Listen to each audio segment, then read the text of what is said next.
Okay, well, welcome to episode 3. Today we got Josiah Tejada, who will be joining us. And what's going on, man? Nothing much. Just got off a nice day of work. Yeah, We're painting and all. doing some painting. Yeah. For those of y'all don't know, I work in construction, so long days. But yeah, it was fun today. Good. Yeah, I am not working, but finding ways to stay busy. Yeah, I wasn't working in April, first at the beginning of quarantine, and it got boring for me really quick. I was bored. Too much video games, I'll tell you that much. Oh, yeah, too much. Yeah. Yeah, so that's good that you're out and able to work and Yeah. keep yourself occupied and whatnot. I was listening to your show about the candy thing. We were talking about that a minute ago. Yeah. So Josiah himself is a bit of a podcaster and into the media game. So Yeah. yeah, it was more Petey though. It sounds like that I had to take issue with. Yeah, a lot of people do. Yeah, with candy rankings, most people are going to differ on what they think is good and not. But we can all agree that Milky Way is not at the top, Yeah. I think. Well, in my mind, I think of Snickers as well. I guess I should say I think of Milky Way as a Snickers minus some more good stuff. Yes. So I mean, unless you're, Yeah, yeah, that's kind of where I was coming from with that one. I'm there. But I did appreciate the shout out for the Jolly Rancher. So Oh, of course, dude. That's one of the most memorable things from that class, too. yeah, that's good that people remember me for the candy. But no, I was gonna say, besides the learning, no, yeah. But that was it was fun. That's why no teachers do that. So yeah, I remember when I was in U.S. history class, our teacher would give us candy on like any kind of holiday. So like, yeah, Valentine's Day, yeah. Halloween, there was always candy, and I would always enjoy that. And I was like, why don't we get candy more often? Right? Yeah, it's a good move. Yeah. So, and part of me, like, I always struggle with the idea of testing or just the way it even rolls out. So Yeah. I'm like, well, I guess I can give them candy to appease my, Ease it up a little bit. yeah, like my questioning of whether or not that's the right way to be doing things. But Yeah. Yeah, in middle school and elementary school for me, like my school didn't allow candy. Like you couldn't have candy. oh wow, And so, was there a black market? oh yeah, absolutely. May or may not have been on that, but no, so you couldn't have it. So, it was always like a treat if you like snuck it in or something. Going to high school, I had it once in a while because it was allowed at Kings or whatever, and then you passed it out, and I was like, oh, dope. Well, that's interesting. So why did your middle school not have candy? I don't know, man. Like a I don't healthy know. health initiative? Yeah, honestly, I mean, they had some weird rules. Besides that, like, I went to a private school. It was like a private Christian school. It was a great school, but like the rules like that, you couldn't like share food at all. Like, no sharing allowed. Wow. It's kind of interesting. I don't know. It was like boys and girls didn't like eat lunch together or anything. It was like in your own homerooms with like. Oh, so it wasn't even by choice. I was going to say that sounds Yeah. pretty normal, but No. at that age. Yeah, right. No, but it was like, if you're in a boy's home or, if you're a boy and you're in your homeroom, that's where you eat. If you're going to your home, you eat there. Huh. Yeah. So, but, grow up and then Kings happened and then somewhat better rules. Well, we won't get too much into that, but Right. Right. that's good. So where are you at now? What are you doing school-wise? For those who don't know. Right. I'm at University of Oregon, studying for political science major. Might do a minor in cinematography because I'm really into that stuff and I like a lot of details about film and how the behind the scenes stuff. I love that stuff, so I'm thinking about doing that. But politics and poli-sci, that's like my focus right now. So yeah, it's been interesting. Is it pretty lecture-based for your poli-sci stuff, or do you have to, are there more discussion-oriented classes that you have? Or how do those look? Yeah, like the classes themselves are pretty.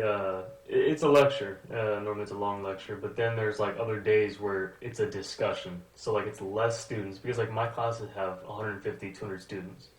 So then the discussion days it'll be like 20 students in a room, and then you'll have a discussion and talk about stuff.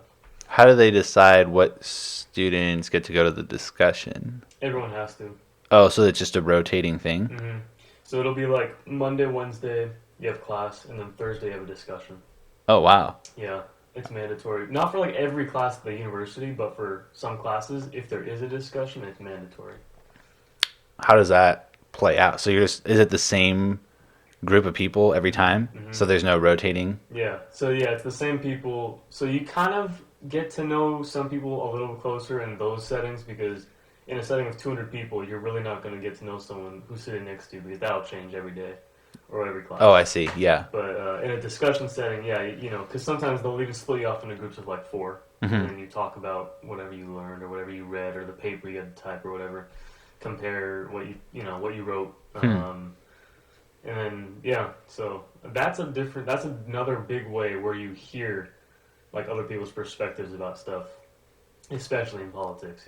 Like papers you had just wrote. It's like okay, now compare what you wrote and like tell them what you thought. Oh, wow. Yeah, I think that would be way more interesting than well, I mean, I guess if it depends on the lecture Yeah, topic and the person doing the lecture for that to be definitely. interesting, but Yeah, talking always makes class go by faster. yeah, and that's why I like Socratic seminars in high school. Those are Mm. always kind of fun.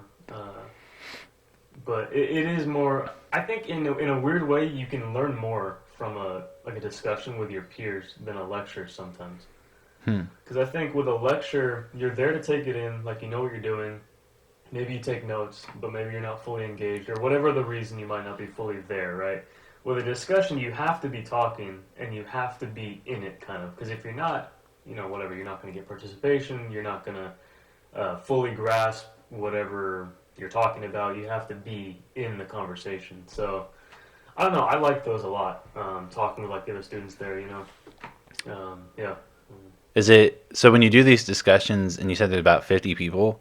Like 20. Oh, 20 25, people. yeah. Oh, wow. Okay. Yeah. So you have about 20 people. That's much easier to do than 50. Okay. Yeah. And then so you mentioned you might compare papers and talk, Hmm. and then from there do you break out eventually into like a more of a group, like maybe we talked about our papers, but now we Right. can talk to the 18 other people. Kind of in the sense of like if everyone breaks off into groups of like four, then when everyone's done, you'll all come together again as like the big total class group, and then he'll maybe call in a few people who want to talk about what they heard or like what they wrote. So then you'll hear a little bit more, but like you don't switch groups. It's not like that's just whatever group you're in, that's in, and then Oh, interesting. But I liked it. Yeah, I think that would be fun. I agree with you. You can learn a lot more through conversation than just Yeah. having someone tell you a bunch of stuff. I mean, it's so true, right? Like, I don't remember many lectures, Yeah.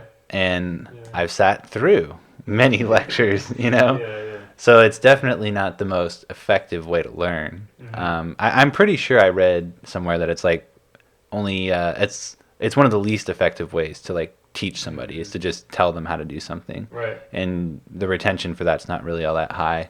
Yeah.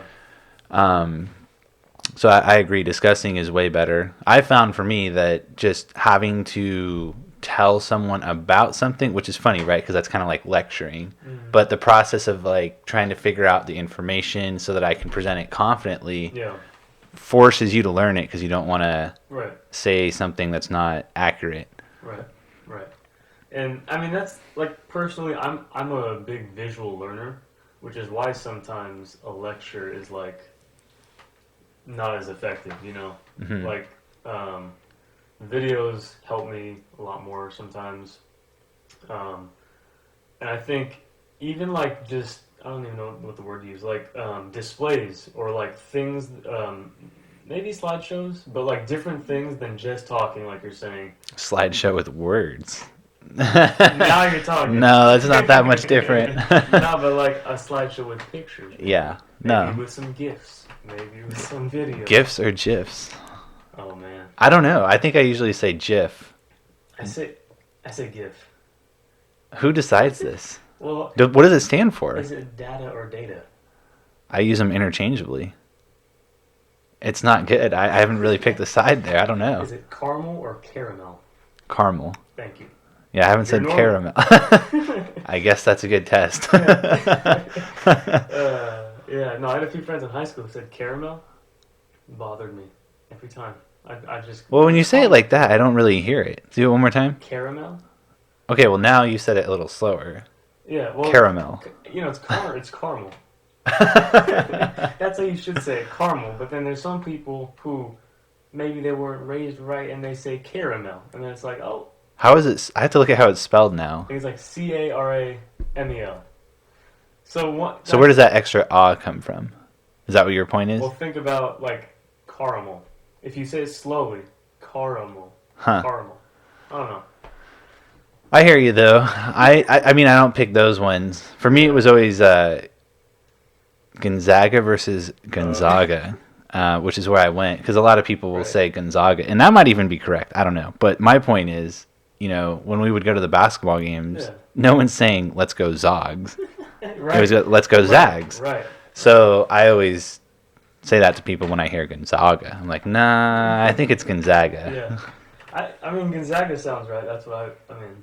If I do rarely talk. Yeah, how often do you say the word Gonzaga in Right. your... I can probably count. Yeah, but yeah, I think Gonzaga. I mean, I don't know. That's the English language for you, right? Yeah, it is tricky to navigate. Yeah, like, well, yeah, I don't know. I have some friends who it's pronouncing like certain letters that you wouldn't normally, like maybe in. It's like little things. I don't know. I say salmon. Some people say salmon. Oh, yeah, yeah. Almond. Hmm. All sorts of stuff. Yeah. I think that's a whole study, right? Linguistics and how Oh, yeah. words get pronounced and stuff. It's pretty interesting. Yeah. I don't know a lot about it, though. I actually took a linguistics class at Oregon. It was kind of for Did they settle any of these? not advanced. No, no, they didn't touch this stuff.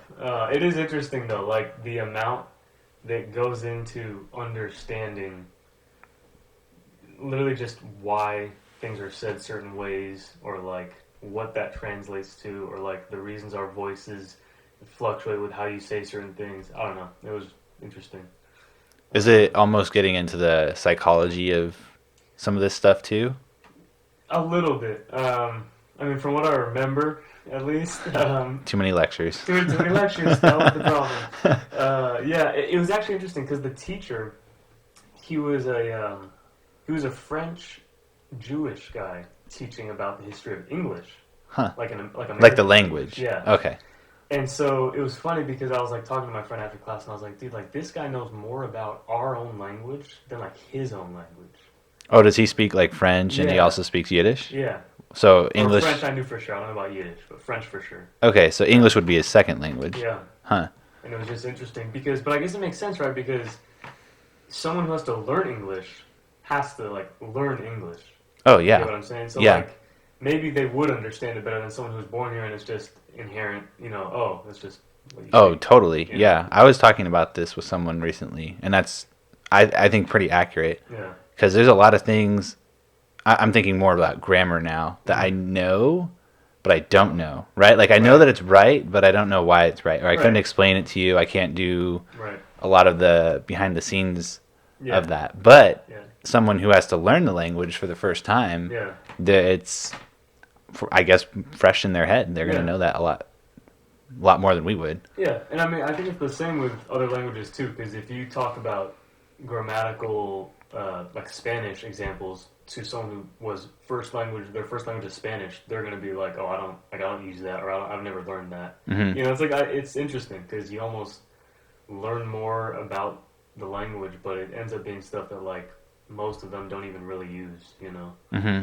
I don't know, the number one thing that stands out to me with that is, I remember in every Spanish class, they always teach you about, like, vosotros, which Hmm. I don't even remember what. It might be they, not. This is bad because I don't even know Spanish that well, but it's something like that. It's not we because that's nosotros, and then they. I think it's they. I think it is we. I'm putting myself on a limb Maybe here. it's informal or something. Like Yeah, I think it had to do with formality and Okay. whatnot. But I know. Well, go ahead and you make your point. Well, yeah, I was just saying, like, the people that I have talked to that speak Spanish, they're like, I've never like used that ever. Yeah, You know. that's like a regional thing, though. So Yeah. I think in Spain they use the vosotros, but not in Oh, I see what you're saying. but not in other Okay. but not all Spanish speaking countries do. Right. So I Right. mean, but that's even true of English, Mhm. like regionally in the United States, right? Oh Like yeah. we would say hella or all kinds of things Yeah. in the Bay Mhm. Area that Mhm. yeah, I remember that in college. Some friends were like, "What? that's not Yeah. that's not normal." Yeah. Yeah. No, it's interesting because if you hear someone say hella and like you've never met them or they're not like from here, you'll be like, oh, that's a Bay word, you hmm know? Like, okay, maybe they have some background. Yeah, But yeah, I mean, accents around the states too, that's more like linguistic stuff, not grammatical. But yeah, yeah, I don't know.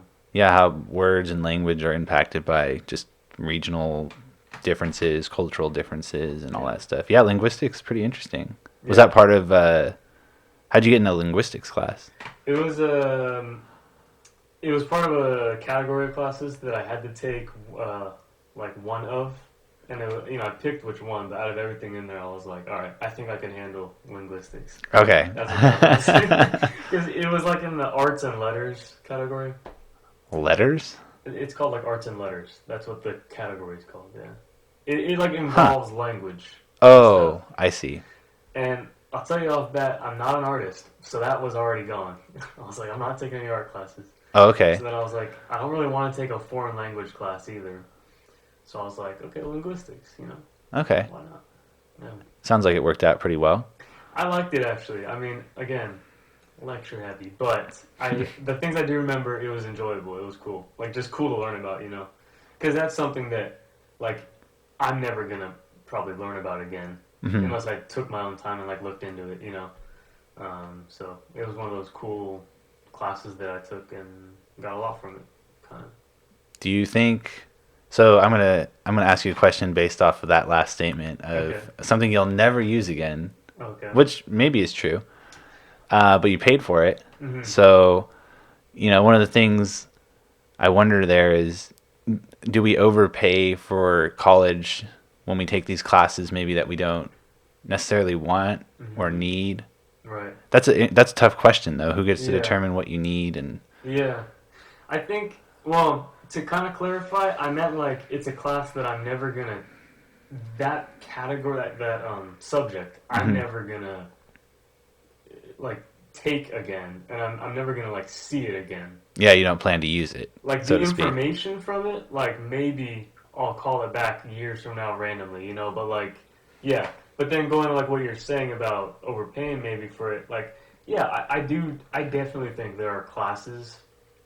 Um, yeah, I think there are classes that are not necessary, especially in college. hmm That I mean, electives is a whole different thing. Like, there's a lot in there that I get that they're just offered, and that's different. But part of like mandatory classes, hmm and like ones that you could just pick from, and then whatever. Yeah, I think there are some that you know could probably be their spots could be taken by something that's more important. Okay, and you don't really get a choice in those unless you choose to go to a different school. Yeah, that or like in the like what I'm talking about, where it's a group of classes and you have to pick two or three from there to take. Mm. But maybe, let's just say, you're a picky person and you don't like any of the classes, right? Whatever. hmm So then now you're going to be like, okay, I'll just take, the least of all the evils, whatever, right? Oh, I see. So then you're going to end up picking something you already don't want to take any of these. hmm And then, who knows what you're going to go into, but then it might not even help you in the long run. Or maybe you're not picky and you just pick that because it meets the requirements, right? Either way, I think there could be maybe some changes to like put classes in that maybe are more informative, but at the same time, students will want to take them. Which I know that's like such a like gray area that's hard to hit, but Yeah, it sounds nice, but yeah, right, how do you get to that? right. I don't know. I don't have an answer right now, but Well, it sounds like you are advocating just for more choice, though, within or Yeah. more flexibility, perhaps. yeah, I think so. Yeah, going off what you said too, it does depend on the school you go to. Yeah, Like, so for you sure. that's kind of I guess where your choice comes in, Right. right? Like if I don't want to have to study religion, I shouldn't go to a religious school, Right. something like that. Yeah, because like, if you go to for an example, Cal Baptist, like CBU, Hmm. you're going to have a lot of Bible classes offered, or Christian-based classes. Like it might be a business class, but it's taught from a Christian perspective, Hmm. right? Like so, that's gonna be heavy there. And yeah, if you don't want that, then you should go somewhere else. Vice versa, if you're gonna go, I'll use my own school to a place like University of Oregon, which is like very like liberal, Hmm. and if you lean more to the right, then you probably wouldn't want to take some of those classes there because whatever, maybe you don't feel comfortable in there or you don't want to. Hmm. Um, I mean, that's all about personal preference, right? And that's why when you pick the college you go to, you should know what you're getting into, right? By going to the college, Yeah, I guess. I think it's Um, a really tough thing to do as an yeah. 18-year-old, or Well, even yeah. 17 in some cases, huh? Right. Yeah, because you start looking into colleges and applying and stuff. I guess if you're younger. How Yeah. how did you begin to look for schools? Like, Oh man, what was that like? dude. Honestly, I don't fully remember. I mean, I knew off when I first wanted to go to college. I sound like Way back way, when. way back when. I was looking into going into sports management. Like that was like the big thing I wanted to go into. I love sports. I still do. And I thought like, okay, I wanted to be like an agent for like an athlete. And I had this childhood friend, and we had both talked about going to the University of Oregon, like together to study the same thing. Hmm. Since we were like freshmen and sophomore in high school, so that was always like kind of a set. I don't know. Hmm. Not all students think that far ahead, but that's what we had kind of hoped for, and it worked out. And then we ended up going. But the process of choosing schools, I applied to like 4 or 5 schools. Hmm. Um, I think I got into 3 out of the 5, something like that. Oh, so you only applied to 5 schools? Yeah, That seems. I mean, maybe my. low. Yeah, it seems low Yeah, based on just my conversations with seniors usually. yeah, no, definitely. I mean, I knew someone who applied to 16 schools. Like, it. I think. I don't know. I think if you know what you want to do, and if you're confident enough, and you know your grades are what they should be, and you know that you have what it takes to get into a school and everything, Hmm. apply to the one you want, and then definitely have backups and everything, right? Oregon was my number one, and I don't know. I mean, it worked out, thankfully, but I mean, I know a lot of people who got rejected from their number one, So I don't know. The process it's also like there's application fees too, Yeah, That's how much does it cost to apply, or did it cost to apply when you applied to Oregon? Do you remember? I think it was like $75 or $80. Wow. Yeah. I'm pretty sure when I was applying, and in my case, it would have been 2012, Okay. at least for Gonzaga. I'm pretty sure I want to say it was like $25, $30. Gonzaga. Yeah, that one, that place. Yeah. Yeah, and see that's the difference already. Like, and so now keep that in mind. If you apply to like 10 schools, 12 schools, whatever, Exactly. that's gonna add up. Hmm. That's like crazy, right? And so, and then you're paying to take an SAT, you're paying to take an ACT. So like all these like college readiness, I guess, costs add up. Yeah, and you don't really think about it too much. I mean, Right. it's minuscule compared to the Oh, tuition, but it's yeah. not nothing either. Right, right. And I mean, I think another thing for me too, like in the college application process, was like the essays. Oh yeah, that That's deterred me from applying to a lot of places. yeah, yeah, definitely. That's like I don't know. That's a whole thing. Some of them are like lenient. It'll be like write 3 paragraphs, 4 paragraphs. I say okay, that's not bad. And then there's other places where it's like no, write like a full, whatever 5 paragraph paper about why. And for me, like I like writing. I do. I enjoy it. But when it's something that's so vague of like, just why do you like the school? Okay, like I don't like I can give you 2 paragraphs on that. The other 3 are going to be playing with words and expanding sentences longer than they should be. Yeah. You feel? Yeah, I think that's a problem. But, yeah. Not even just in college admissions, but even in job applications. Oh yeah. You find yourself, at least I did, like, and you should try to write to the company you're applying to, but you're also, you're just kind of like going along with this game, it feels like, and maybe that's my fault, and I should just write something so wildly different, and or don't even apply at all, Oh yeah. or not apply at all. I said that wrong. Uh, Apply differently, right? Mm-hmm. So I guess here's where I'm going with this. I was listening to this audiobook on uh, is college worth it, basically. Mm-hmm. Okay, and so the author was making the argument like this. They were saying like, okay, imagine you just want to go to school and learn how to do marketing, and you Right. want to get a marketing job. Right. And so you go to school, you spend 4 to 5 years, right, getting your marketing degree, and then Yeah. you solid 3.5, and you did the XYZ that everybody else does, and then you Right. apply and you write the cover letter, and Yeah. everything's pretty standard, and then Yeah. you end up in a file of applications Right. with like 300 other people, Mm-hmm. right? Mm-hmm. And then they were arguing that, okay, well, instead of that, what if you did this? What if instead of doing that at 23, 24 when you graduate college, you did it at 18, and you were just really passionate about Mm-hmm. marketing, and then in your application you did something different. Right. So they said this person instead, we'll call her applicant B, decided to subscribe to like 30 different marketing email Right. subscriptions to 30 different companies, and then write like a blog for a couple of weeks highlighting which strategies appealed to her and which ones didn't Right. as a consumer, Right. and then make a 1 minute video like summarizing her findings from this, and like send both of those to the Yeah. employer, Yeah. Yeah.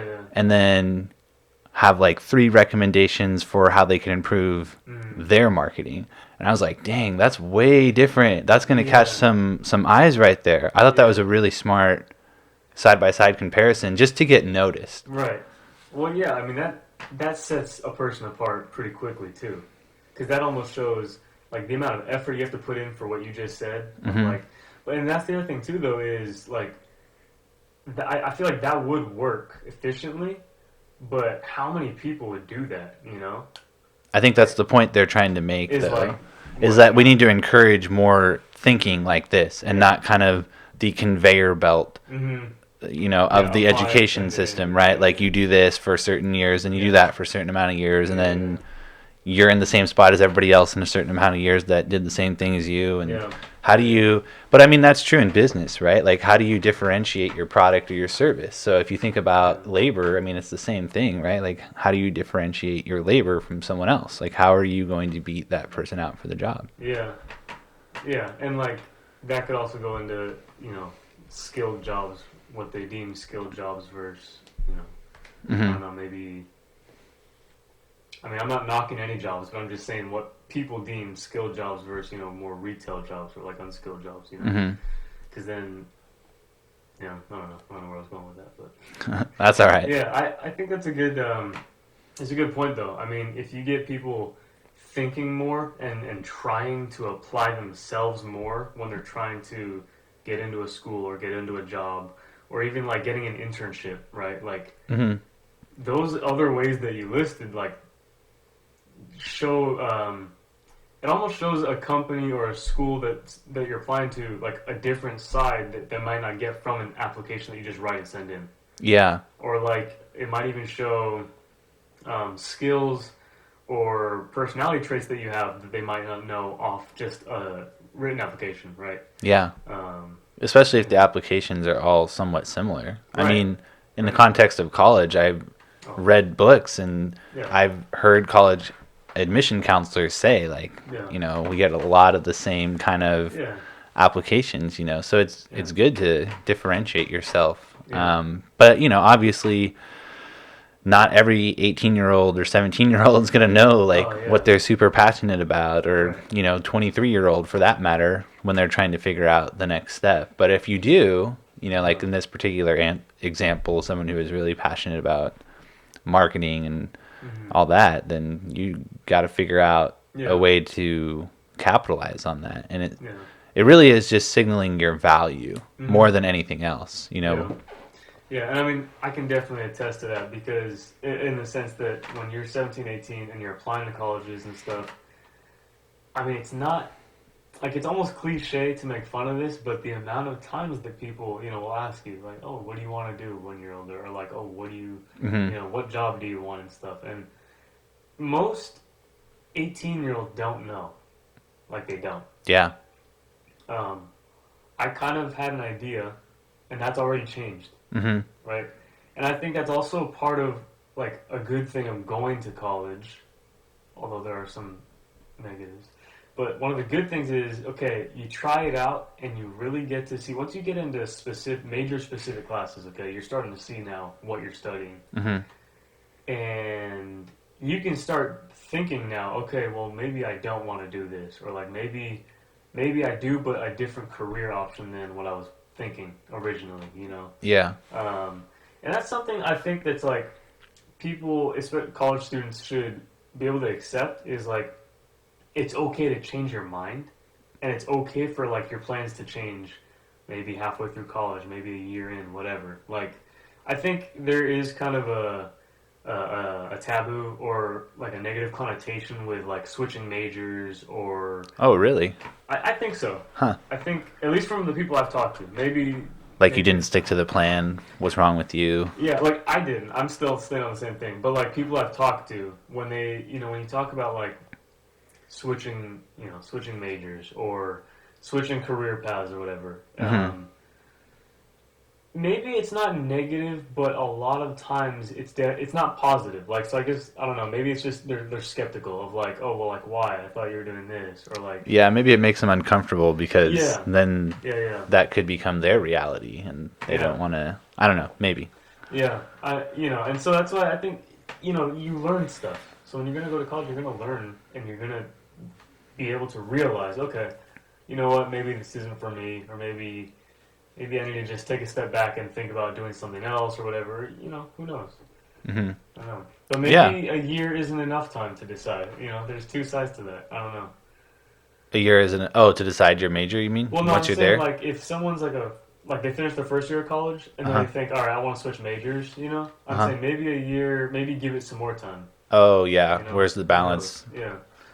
That's I don't know either. I think everyone kind of figures that out for Yeah. themselves. Yeah. I mean, Everyone's I different. yeah. So you did change your major at some point or no? I was kind of like complicated. I was staying with poli sci. I was gonna transfer this year, Mm. to a different school, but it ended up not working out just because of credit transfers and a bunch of stuff like that. It didn't work out. They were not accepting that many from me, so it would have pushed me back like a year and a half. So I was like, Mm. nah. Had I done that, I was considering changing to business only because the career path I had in mind for politics, I kind of changed my mind on a little bit. Not that I didn't enjoy politics or want to go into it, I still do, but just the thing I wanted, I was like, maybe not, Mm-hmm. But going back now, I'm going to stick with poli sci and, just going to figure out what I could do next, Mm-hmm. what's plan B. So, yeah, I don't know. You're pivoting. I don't know if I would Yeah. say you're getting a plan B. You're just Yeah, that's building true. building off of what you're Yeah, going through there. yeah. Yeah, I mean, and especially in politics, there's a lot of options. But like, if you're doing like a business major, I mean, that's like you, you could go anywhere. Mm-hmm. I mean, there's so many doors open through a business major that would be a thing of you only would need to pivot. If you don't like a job idea you had, maybe you don't want to do financing anymore. Maybe you go to marketing, Mm-hmm. something like that. So I think it's different for every major too. Yeah. Well, I think now there's just a lot of opportunity for people to kind of hone a skill outside of Oh like yeah, the college system itself. yeah, I mean, definitely. they kind of have had. I mean, I don't really want to use the word monopoly, right? But like Yeah, they've had a lot of control over knowledge, so to speak. yeah, And then that certainly isn't true with the internet anymore, oh right? Like yeah, you can go and take college classes that they're offering for free yeah, because they know like there's other people out there putting videos that people are going and watching and all this stuff. So yeah, I guess what I'm trying to say is you can really build that flexibility in right, to your own skill set just by developing a skill on your own, right? Like yeah, you could go learn how to code on the internet for yeah, free and yeah, figure out how to use that or how to make videos or whatever, or how to podcast. yeah, definitely. And that's the beauty of the internet, right? I mean, the amount of things that are available to us now, like for free and quickly. YouTube alone or Mm-hmm. just Google searching things. It's crazy. I mean, coding, languages. You have like apps and stuff like that. Duolingo, whatever. Learn a new language. Yeah. Um, even the famous Khan Academy. Oh yeah. It Yeah. does help. It does help. I think a lot of students will be using Oh yeah, those videos this year. definitely. Unfortunately, Yeah, online school is like a whole different. that's a whole different thing. Yeah, Yeah. yeah. Are you guys doing online or? For fall, it's a hybrid. They're doing like classes that are less than 50 people are in person, and then over it's online. But you get to be up in Eugene. Yeah. Okay. All of my classes are online actually, but my apartment it's a lease, so Might as well be there. yeah. So You gonna have more free time, you think, with online classes? yeah, I think so. What are you gonna do with it? That's a great question. I have no clue. Last year, I had more free time than I could manage. During like March and on, No, or not even just the all, whole like, year? just the so like I'm on the quarter system, so it was the winter quarter, so it was from like December or January to March, so till spring break. Hmm. I had 3 classes, and on Monday, Wednesday, and Friday, I only had one class, and it was at 11 a.m. And on Tuesdays and Thursdays, Wow. I had 2 classes. One was at 11, one was at 2, and that was my week. That's Actually, excuse me, Friday I didn't even have class. that's quite nice. Yeah, well, you would think, but dude, it gets boring though. Yeah, you got that. Well, that's what I mean. You got to find things to Yeah. occupy yourself. No, definitely. Get the Audible audiobook thing. Yeah. You'll love it. Well, I liked, I did read. Like in my free time, I would read. There you go. Play video games, play the guitar a little bit. I don't know. Hmm. On the weekends, you try to do stuff with your friends because maybe they have a different schedule, so they're not free when you're free. Yeah. It's one of those kinds of things. Went to the gym a little bit, but it does get, a little plug. It does get boring though. Like, I don't know. But now this year, I'm gonna figure stuff out. I don't know. It's Oregon. There's trees and trails, so maybe I'll go on some hikes. Yeah, there you go. I like hikes. Yeah, I think you got a lot of opportunity there to Yeah. seize some skills or knowledge or whatever it is you decide, or gains in the weight room, whatever you Yeah, definitely. put your mind to there. Definitely. Yeah. Or maybe I'll drive up to Gonzaga and go check it out. Yeah, I don't know what they're doing for for school or not. I have a friend who goes there, but I haven't heard anything. Yeah, Yeah. I'm not sure. Is Oregon raising tuition this year? That is an interesting question. Oh man. Well, last year they raised tuition. It's like the 2 years I've been there, they've raised tuition, and then this year they haven't said anything yet. Okay. So I don't know. I would surely hope not. But like I'll tell you that from freshman year to sophomore year, it was a pretty significant increase. Okay. It's already pretty expensive, so. I don't Yeah, know. if you don't mind me asking, Yeah. do you know how much is, because you're out of state, so that's already putting you Yeah. at a little bit higher. Yeah, it was. So well, the thing is, so the only difference is freshman year I was in the dorms, so that did add a little bit more to the cost. Yes. Sophomore year I was in an apartment off campus, really close to campus, but it made it, cheaper. Like thousands cheaper? Yes. Yeah, it's crazy, Like right? thousands cheaper. It's crazy. Like this past year, so we had a year lease, okay, and it was about Oh, really? For your apartment? yeah. Oh, good for you. Yeah, so and that's how most of them do it up there, I guess. Ours were like 10 months, so it was Oh, terrible yeah. because you would always that 10th month was Yeah. always May, right at graduation. So you're Yeah. like, gosh, Yeah. gotta. Anyway, so It's you had a stressful. 12-month. So yeah, I'm gonna just pull my calculator. It was like $750 a month, and then so that's 9,000 for the year. I mean, I paid a little bit for a parking permit too, so that was like a little bit extra. But Mhm. so let's just say 9,000 though for the room. For just the room. For the room, yeah, utilities were not included, but that was like around $15 a month. And then your tuition is included in that 9,000 or no? No. This was for the apartment. Okay. Yeah. But Wow. just to put into perspective, so this was the apartment. The dorms were about 14,000 for the year. Wow. Just the dorms. Were they new? The ones we were in were fairly new. Okay. There are some old ones on campus, but we didn't get put into those. Okay. I'm not gonna lie, we were pretty blessed. We had like our own bathroom, and like my roommate was like a good friend of mine, so like it was nice. It was like, a good time. Definitely was a good time. But it was, and like part of that 14,000 is like the meal plans included in that too. Okay, well that's So good. that helped, right? Because there was like a bunch of food. It was a good amount that I got to get per week, Hmm. But still a lot. Absolutely is. So So then let's get to the tuition now. So So- we're already. What'd you say? We're at 14. so 14 was with the dorm, and then tuition was like I want to say 30, maybe it might have been like 36, Okay. maybe. I just remember that the total cost was somewhere it was like higher 50s. Okay. Well, there you go. So you're in the higher 50s, So- and then, we're not math guys, so it's cool. Right, yeah. So you're in the higher 50s, and then year two, you're saying it went up or So down. Year two, the tuition went up, but my housing went down. So you saw a reduction in price a little bit, even though your tuition went up. Yeah, I mean it was a little bit, but yeah, Not very much though. Okay. And so now The- year three, they still haven't told you. I don't know. Yeah, Okay. because I don't remember, but I remember vividly though.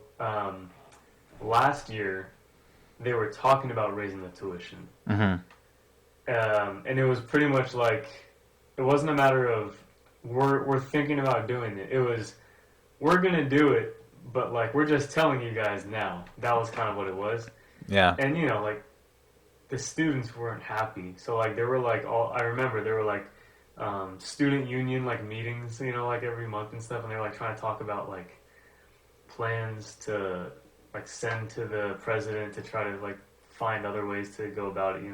Oh, that's that's proactive though. It is, yeah. That's you good. know.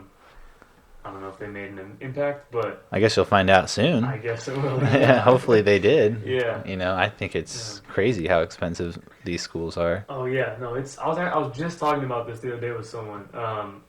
So kind of ironically, my stance, even though I'm going to a 4-year, my stance is if you can, like if you feel like you're not going to one of the top schools, whatever, for like a specific reason, Mm-hmm. like going to a community college isn't that bad of an idea. Mm-hmm. It saves you hella money. And honestly, you're learning your GEs at just a different school, and like I don't know. I have some friends who go to a community college, PD, Mm-hmm. goes there, and a few other people I know, and they're like, "No, the education is like still, good." Mm-hmm. And I think that's another like false statement that I've heard is like, "Oh well, a community college isn't, it's not the same as a 4-year." And like maybe the major specific classes, of course not, because a community college isn't meant for that. But to get your GEs out of the way, I mean, why not save yourself tens of thousands of dollars? Oh yeah, I mean you're preaching to the choir here. Yeah, and that's the thing is honestly like if I could go back, I think I would have considered it more. Mhm. I didn't really think about it at the time, partially because, like I told you, it was just in my plans to go to U of O Yeah. and do it all, whatever. And it's been fun. Like I've enjoyed my time there. Mm-hmm. And there is something fun about going to a 4-year, of course. I'm not knocking that either. But if you're trying to save money, though, and Mhm. if you're like worried about like, well, I can't go there because I can't pay it. Like, just get your GEs out of the way. Go to community college, and then finish out, where you want. Yeah, but that requires a lot of sacrifice, and It does. Yeah, definitely. it's not really popular. It's So not, yeah. it's people don't want to do that. Yeah, I mean, and that, I guess that it just comes down to really if it is about the money, because like Mhm. if you're really, really serious about I have to save money, whatever, I can't go there, whatever, then you're not going to do it, and you'll probably go to a community college. Yeah. But if it's more of a matter of personal preference, then yeah, like 9 times out of 10, they're probably going to take the 4-year, Hmm. just for whatever reason. Yeah. I mean, there's a lot of factors.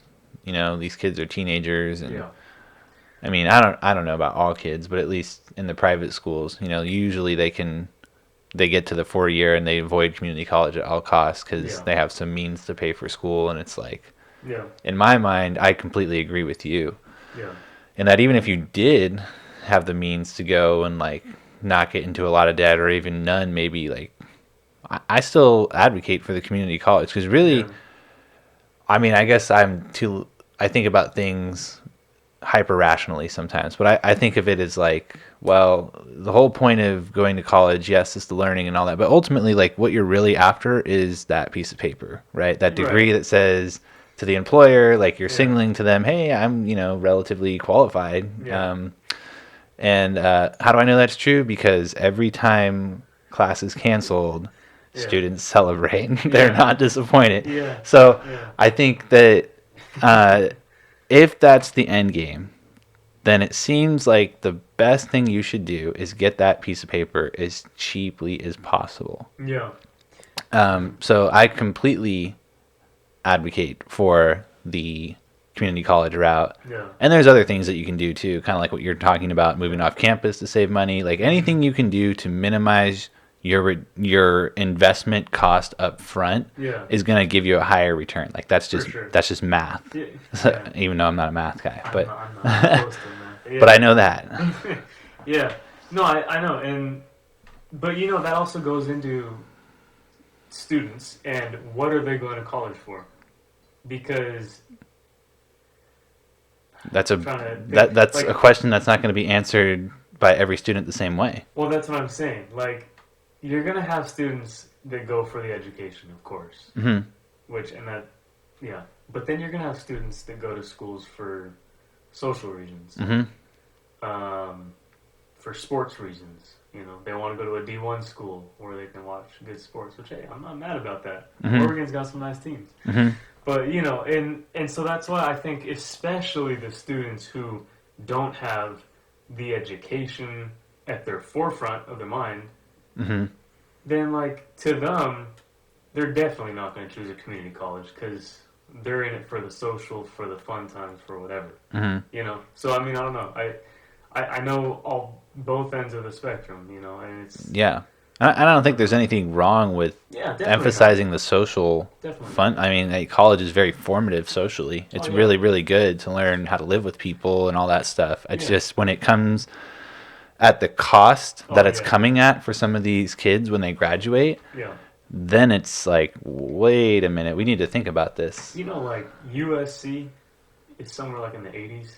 Yeah, it's Like, really NYU expensive. is like 92. Yeah, I mean, you think, like, that's insane. You yeah. think about making that 4 years, that's a house. So 92? yeah, that's one of the things that I don't know with any success or not, but like Yeah. at least this past year, I would argue, or maybe not argue, but I tried to present the idea to students like, well, even if you have like, let's say you just have a lot of money, like your Right. parents are going to pay for everything, like you're good. You can go to any school, you got Yeah. all this money, and they've earmarked it for education, Yeah. but not literally earmarked. Like they can spend it elsewhere. Yeah. Yeah. I told them, look, maybe you could still go to community college and like present to your parents like, hey, Yeah. I'm still going to go to school, still going to get my degree, but with Yeah. the savings that I'm going to get for you, Yeah, quote, right, quote, right. like, not, I don't know if it matters that much. Yeah. Why don't you put that money in like a mutual fund and then let it grow for a couple years or whatever, and then, or maybe take that money and help me use it for a down payment on like a property right now. Yeah. Like there's always something you can be doing Yeah. to get ahead. Yeah. And I just think that there's not enough thought about some of these decisions that are being asked of teenagers. I mean, and it's not like it's all their fault, like Yeah. they're not really presented Yeah. alternative viewpoints on this because it's like I was saying earlier, kind of like that conveyor belt of like, go to high school, get Yeah. your degree, Right. go to college, get your degree, and then hopefully it works out. You think because of that and other factors that the value of a college diploma is going down? Because I've heard a lot about that, and I mean, I have my own opinion, but I'm curious from a teacher's standpoint what you think. I think in some ways, yes. Overall, no. It's still good to get a college education for sure. Mm-hmm. I don't think it's good at all costs, though. That's the point I'm making is you have to think about Yeah. how you're going to go and get that. And then I know there are already companies that are starting to realize that there's a lot of people with degrees that, for whatever reasons, aren't of the same quality that they used to be. So, for Yeah. example, IBM, Google, Mm-hmm. there was another one that is not coming off the top of my head at the moment, but they've already publicly said, like, we're going to have some intentional hiring for people without degrees. Yeah. For the people like I described earlier, Yeah. who realize, like, I don't really need to go through all Right. these check Right. boxes and Yeah. then be successful. I can just do it now. I can find a way to do it. But that's what I'm saying. Like, don't you think? Let's just say 10 years down the line. Hmm. Like, don't you think there's going to be some sort of lesser value? Because I feel like the way it's going now. Because I mean, you even see, in my opinion, like a lesser value now for like a high school diploma. I feel like at least. Well, I mean, I went to a private. I had the privilege of going to a private school, so it's a little different. But like in the public school system, I think there's a lot of kids who don't value that Hmm. getting of the diploma. You know, there's a lot of high school dropouts, and whether that's there's a lot of reasons that go into that. But when you get to college too, I think there's gonna be more companies that do what you're saying. Of listen, we're gonna hire people with degrees, of course, but we're also gonna be open to hire people without them. Hmm. And I think it's like for the reason everything you're saying, like I'm agreeing with what I'm saying. I just think that in a few years it's going to be like bigger than. Oh yeah, I think it's growing. Yeah. Yeah, I mean, like I remember when I was going to college, people were saying already that it is not the same as it was like Right. 10 years ago to have a college degree. There's no reason for that trend to stop. Like nothing's Yeah. really changed. We have more people going to college than we did 20 years ago. Yeah. So of course it's going to, in a sense, devalue Yeah. a degree if there's more people that have it, because Yeah. scarcity creates value. So then what are those people going to do? They're going to go get another degree, right? Or a master's degree. Mhm. So, but I don't know. I think there is some potential, especially with everything that's kind of going on right now, for people to kind of seriously analyze what they're spending their money on, especially college, Yeah. with the way that instruction is going to be rolled out, and go, well, I don't know if I really want to pay Yeah. the same tuition rate Yeah. or more, Yeah. in your case, hopefully not, Yeah. when it's definitely a different quality Yeah. of service that I'm going to receive this year. Yeah. Like, that doesn't align. So people might, Mhm. I mean, I don't know how that will affect everything, but Yeah. I think people are going to think about it more. Mm. At least I hope they do. Yeah. Yeah. That's true. And I guess also with the cost of college and like with it being so much, because the other thing I was talking about with someone else is how 4-year college or university, most of the time it's overpriced, right? Like it's crazy up, like we were just saying. Hmm. But I think that it does differ from like a grad school, right? Like I can understand it more if there's a grad school that's charging some of the prices that we just said or more or whatever. I think my grad school was cheaper. But go ahead. And But go ahead. Well, that's even funnier. Yeah. But then, it's like, because it's like you're focusing, whether it's med school or law school Hmm. or, Those are more expensive. yeah, of course. Yeah. Or, if you're going into even well, that's not a grad school, but, there's other, like, specifically oriented schools that are for a category of work. Hmm. Those I can see being, I'm just saying if they were more expensive, I could see it more. Hmm. Rather than a 4-year where 2 years of that you're getting general education, which you could get at a community college, and then the other 2 years you're going to be taking major specific classes, but sometimes it doesn't even help you. Hmm. I don't know. I've taken a decent amount of poli-sci classes at my school, and out of the 3 that I've taken so far, Hmm. at least this is just me, personal preference, only one of them I actually learned like a good amount from. Hmm. The other 2 were, I don't know, more biased, and it wasn't as much of information that helps you with a political career. Hmm. It was more of just Someone's spin or something. mm-hmm. Uh-huh. Yeah, something like that. Yeah, I mean, the goal of college is to increase your human capital, right? Like, Well, that's what it's supposed to be. you're right. Right. That's what it's supposed to be. But Yeah. I think people can find ways to do that, like we were talking about earlier, without necessarily following the quote unquote normal trajectory that Right. most people think about. Right. It's just we got to start waking up to that and realizing, like, oh wow, we can do this differently than what we've been doing before. So I guess that's kind of what I was saying with the pandemic. But Yeah. So here's a question then: why is college so expensive? Like, what are some there? I think there are a number of reasons for sure, but just Yeah. curious what your take on that might be. Um, I I don't know. I really don't know. I mean, I we researched a little bit. I know, Hmm. and I'll maybe get to some of that stuff. But like my own personal opinion, Hmm. uh, I don't have a certain answer. I think some schools it is just about it's become more of a business. To be completely honest, I think that a lot of colleges just know that they can get bank from students, especially out of state students. Hmm. Um, because a lot of times, from what I've heard at least, the things that they say your tuition's going into, you never see that come to fruition, at least while you're there. Or maybe you Oh, might, like you mean like, oh, we're gonna build this thing, but then right, you graduate it by the time. that, or like, Okay. oh, we're gonna get this for like the students, or like, oh, we're gonna change whatever, maybe classroom settings, or like, we're gonna increase um, or decrease prices of books, or things like that, like, and then it doesn't actually happen. Mm. Um, so like that sucks sometimes, and so I think it's too much of schools trying to just make money, honestly. Mm. Um, Well, I don't disagree with that. I do think they yeah, want to make money.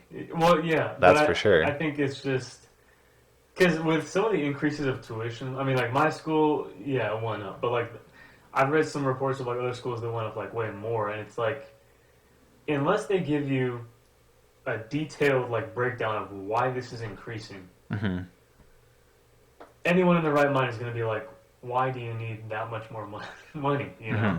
You multiply that by the amount of students that are just in their undergrad student class size. Like that's insane. Hmm. I don't know. I think the bigger schools, the bigger campuses, the bigger sports teams, those schools, Yeah. they can get away with charging more because they can, and I mean they do. They use the money that they get for their sports teams or for building bigger things on campus or new buildings and whatever. Like I get it, that happens. But then there's a mix, Then there's other schools that just they never do what they say they're gonna do. Hmm. I guess. So I guess my top answer would just be, I think it's trying to make money, but too much to this point now. Hmm.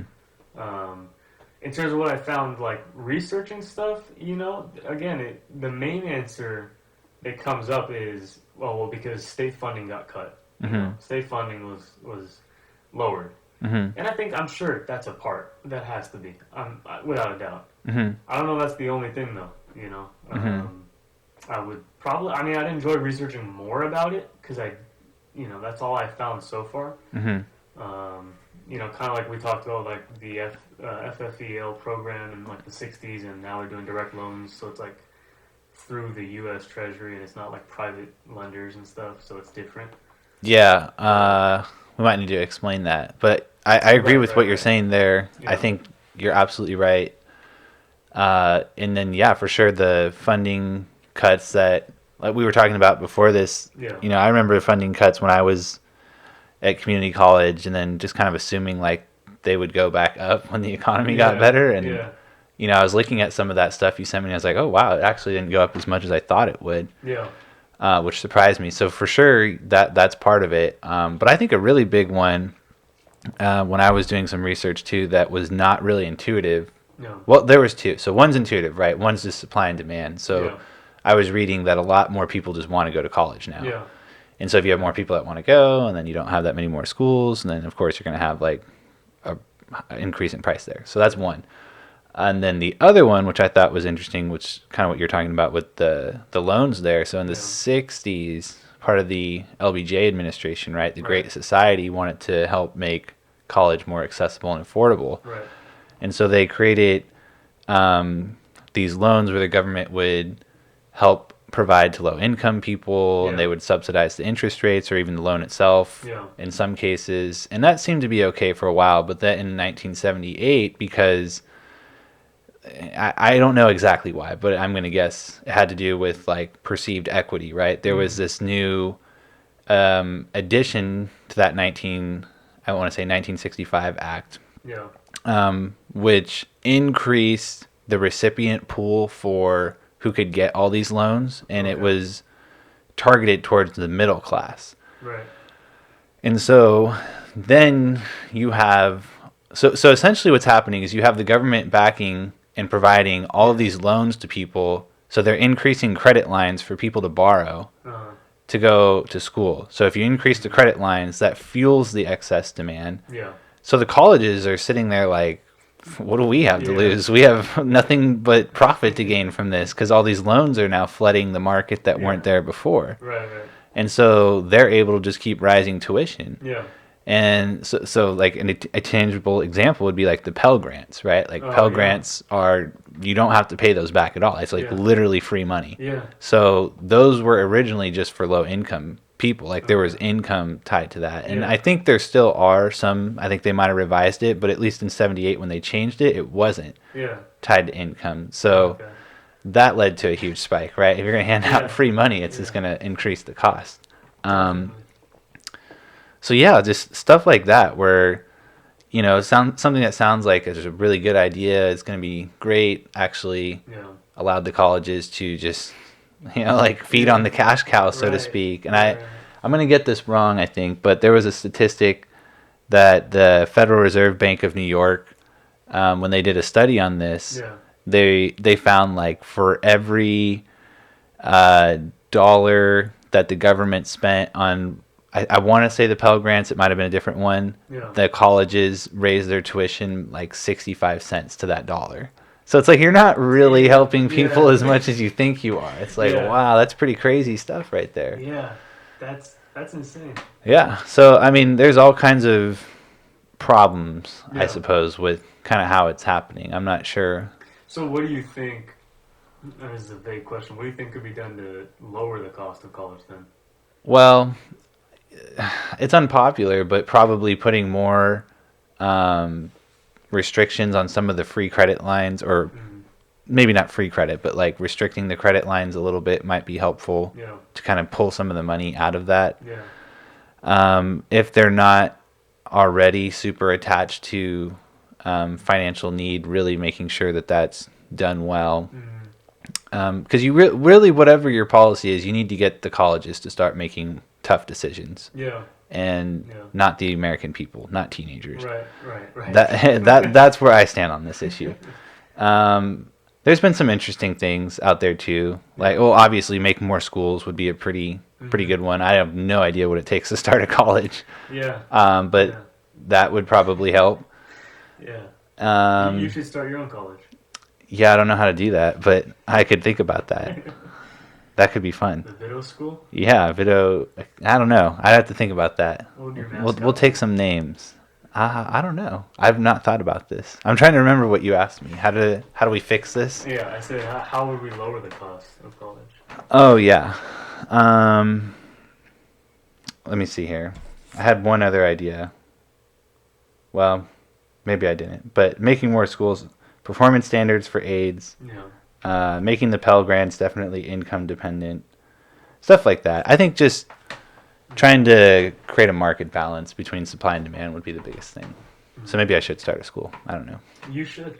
Yeah, I can teach there if you want.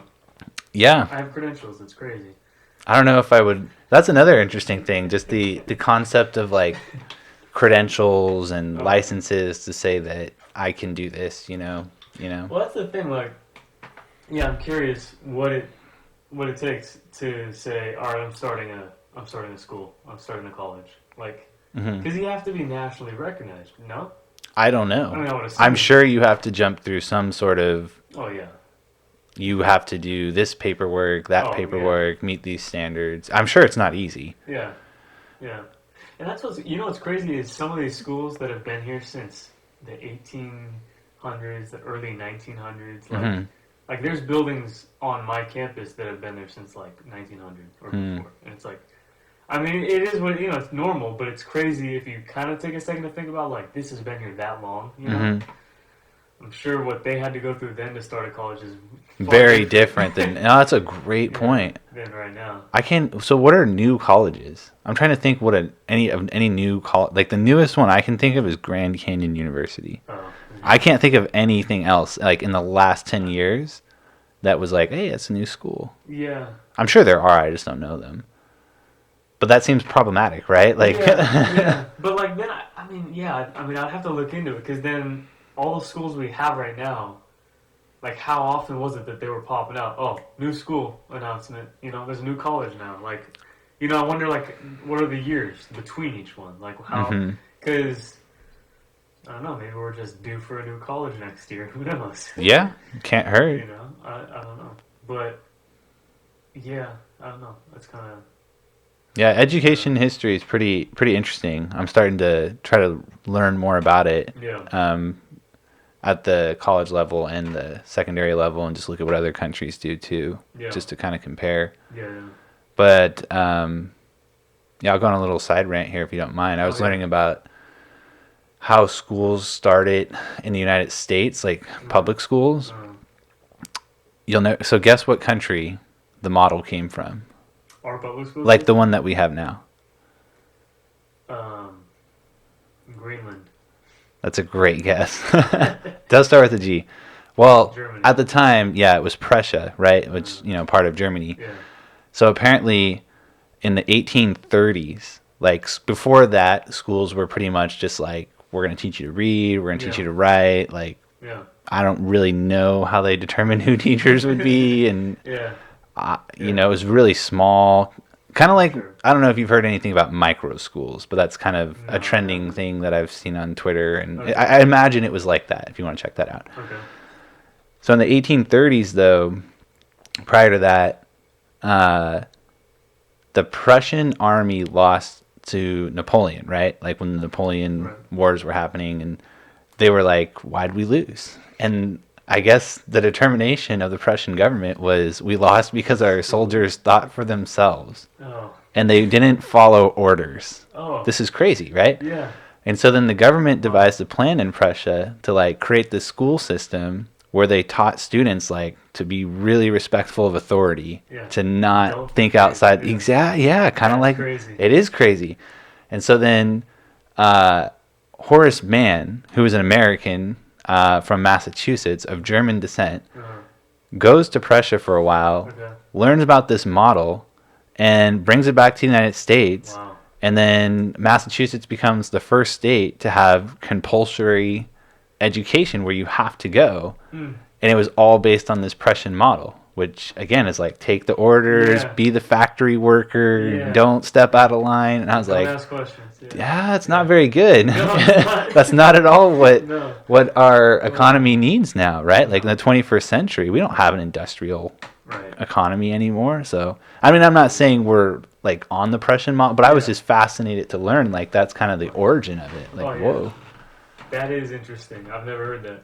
Yeah, check it out. I was amazed that I had never heard that too, going through like Yeah. having a master's, and not to flex or anything. Like, I'm just saying, yeah. like, I don't remember learning any of that. I was like, that's Yeah. pretty crazy. Maybe I did. I didn't pay attention. I don't know.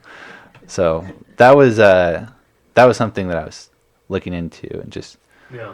I don't know. I guess I'm just interested in education and Mhm. learning about the origin of how these things started. And, Yeah. because that kind of shapes how we're at today for sure. Yeah. I guess going off that, I mean, you don't have to talk as much about this if you don't want to, but in terms of the education level at college, hmm and like we were talking about before with the professors and like what's taught actually, like what's actually taught in college, hmm I don't know.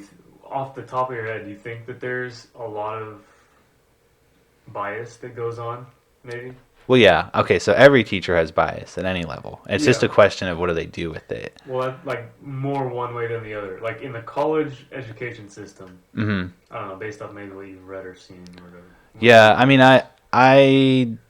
so from my experience, when I was at community college in the Bay Area, Mhm. I can think of several teachers that were like Uh-huh. preaching their ideology more than anything else, Uh-huh. and it was all left leaning. Uh-huh. When I went to Gonzaga, Mhm. you could still tell like which teachers leaned left, which Yeah. ones leaned right. Yeah. But I appreciated that there was both, and then I also appreciated that they were never forceful about it. They were Yeah. never dogmatic. Yeah. What I got in community college felt more like the Mm. activist kind of, Okay. you know, Yeah, yeah. pit students against each. It was crazy. Like I Mm. dropped a couple classes because Really? I walked in and then I was just like, oh, this is not gonna. Yeah. And it was not that I have anything wrong with those views. It just is like Yeah. it was a difficult learning environment. Yeah. You know, as a 19-year-old or Right. 18 or whatever. Right. I was like, I don't want to fight the teacher. I don't care if we disagree, but Yeah. like, you know, Yeah. That's interesting. what about you? Yeah, I think by far there is a bias that is more left, and I think it's nationally, but like at least in my personal experience though, like all of my classes um, have all been like that. Hmm. Um, I had one specific political science class where, you know, like I'm pretty conservative, but when it comes to classes and papers and whatever, like I'm not the like I'm not gonna be every paper. I'm not gonna like fight the teacher because I believe what I believe and stuff. You know, like I understand that it's school, and you know what, like just get the paper done with whatever, move on. Even Hmm. if you maybe don't agree with it, it might not be the time and place to do what you want to do. Sometimes, you know. So I don't really do that stuff like that. But there was one paper that was the topic was talking about democracy in America and like it was dead and it was all because of Trump and stuff. And so I was like, I don't think that's true. Hmm. So I wrote a paper that was pretty much an opposition. You know, the professor was very left leaning, but she was also willing to hear students out if they were thinking differently than her, and I appreciated that. Hmm. But the people that were grading the papers, like her, um, Like the graduate yeah, assistants. Yeah. like they were like not like that. Yeah. So they're the ones grading the papers. So I had I put a lot of time into this paper. It was like 9 pages.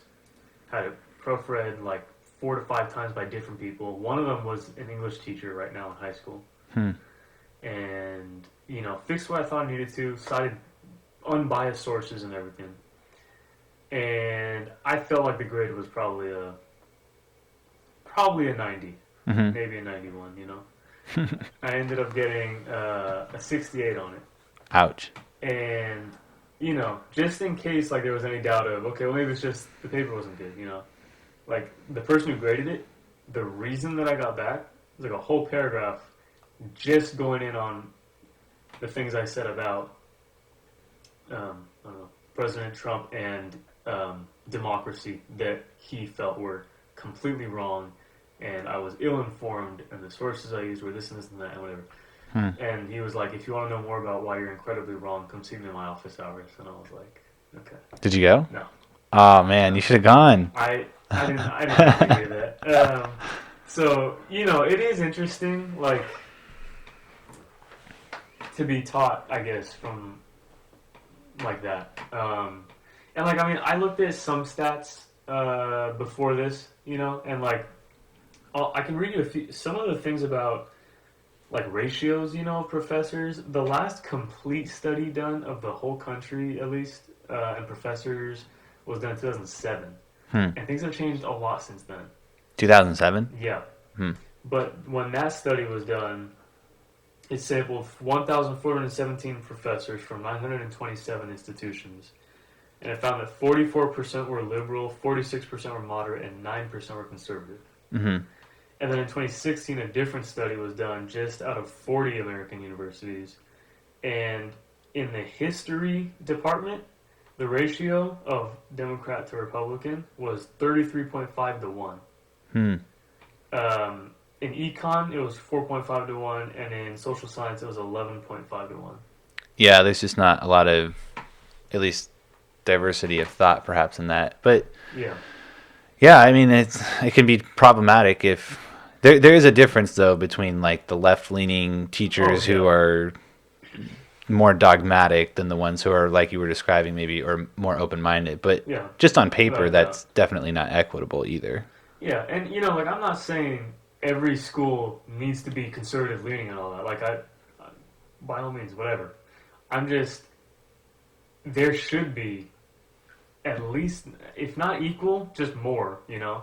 I mean, you can't have, at my university, like, I know people who've taken all sorts of the classes in my poli-sci department, you know? There's not one conservative professor at University of Oregon.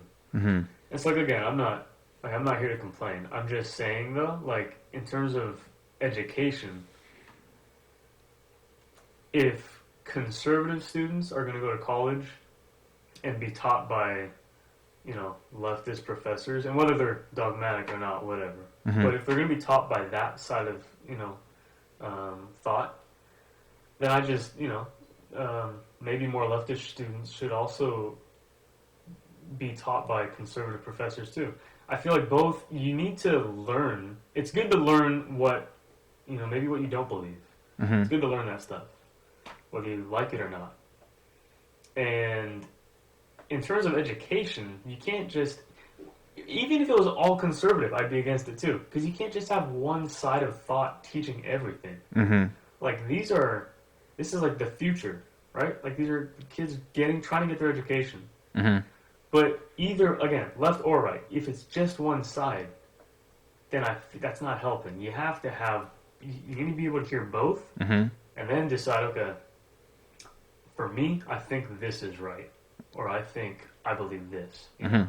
And you can't do that if you're only being fed one side of thought, Yeah. I don't know. No, I think you're right with that. You do need to have both for sure. Yeah. That's the only way we're going to learn from one another. Yeah. Is if we're exposed to the Yeah. to their thought, because and this is one of the things. It's emblematic in social media too, right? Like I think by nature we just kind of gravitate to our interests, Of course. and then that spills over to what we think religiously, politically. Yeah. And so then you can get into this constant feedback loop that's just reinforcing everything that you believe. Right. So then the second that is challenged, it really rocks you. Yeah. And so if you're never exposed Yeah. to any other ideas, that can be a huge problem. Yeah, I totally agree with that. And I mean, we kind of talked about this a while ago too, but that is a negative to social media too. Mm-hmm. And this goes into people not being able to have hard conversations anymore either. Mm-hmm. And I think with social media, yeah, your ideas are reinforced constantly to the point where as soon as someone challenges what you say, Mm-hmm. Okay, I'm a victim. Mm-hmm. Like, well, no, maybe just talk it out and figure out where you differ and why. Mm-hmm. And if you still disagree, then it is what it is. Yeah, and that's okay. But if you can't get over the fact that someone disagrees with you, like maybe someone you know or someone that you don't know, but if you can't get over that, like that's pressing you, like, damn, they disagree with my thought, like, cancel them, whatever. Oh yeah, the cancel culture. Yeah, but like that in itself is toxic. Mm-hmm. And a society can't sustain itself off of I can only hear reinforcing thoughts, or else you're a bad person, whatever. Mm-hmm. That can't possibly end well. No, And we've tried it before. It doesn't end well. No, it doesn't. Humanity has. And you're seeing this play out now, where these young people my age and 20s and whatever, they're like, I don't even know. I feel like the word sensitive is overused with this whole topic, but like, it's just the idea that you can't disagree with me. You can't, like, it's almost like they think like you're not allowed to. Mm-hmm. And where has that come from? For the last how many decades? It's always been, there's people that disagree with you. There's Democrats, there's Republicans, there's all sides of every thought, ideology. Everyone's out there, Mm-hmm. But we're meant to coexist like that. Like, even if you disagree, like, all right, you know what? Maybe we can have a conversation, debate about it, whatever. But at the end of the day, if you still disagree, it is what it is. You shouldn't go to bed going, how can I end their career? How can I cancel their life? Mm-hmm. Like that, Yeah, there's definitely a growing list that I'm aware of these kinds of things happening, and I agree with you that they're not good. So the question is why? Like, why are we doing that to each other? Yeah. I think a part of it is social media. I really do. I think being able to hide behind a keyboard, and I'll not even hide, I'll just being able to just use a keyboard to say whatever you want, but then you can just hop off if you don't want to keep having that conversation, that hard conversation, or you can just resort to name calling because whatever. Mm-hmm. Like, that's definitely not going to help anyone. And then you think that might translate to face to face then? Yeah. Like, Because they feel like it's the same thing. It's the same thing of like, because I've had a lot of conversations with people face to face and online, who don't agree with things that I've said, right? And a lot of people, I've had actually face to face. I've had more people who are problematic. Online, people are pretty respectful, at least to me. hmm. I mean, that's not to say like they don't call me names and stuff, but it's still for a while it's respectful, and then it gets whatever. Mm-hmm. I will say I never call people out. Like if I see stuff I don't agree with, if I don't like it, I'll just quietly be like, okay, move on, and like it's not worth it. Mm-hmm. If people reach out to me, then I'll have a conversation. But it is true, like 100%. What I've been telling you about, people will hit a point when they no longer have information to use for their argument, or maybe they don't know. Mm-hmm. And if you can keep going because you know your side and they can't, that's when it'll flip. That's when it'll get, oh, you're this, that, just names and whatever. Or like, you just don't understand, whatever. Hmm. And most of the time it's like, look, if you don't believe me, just look it up.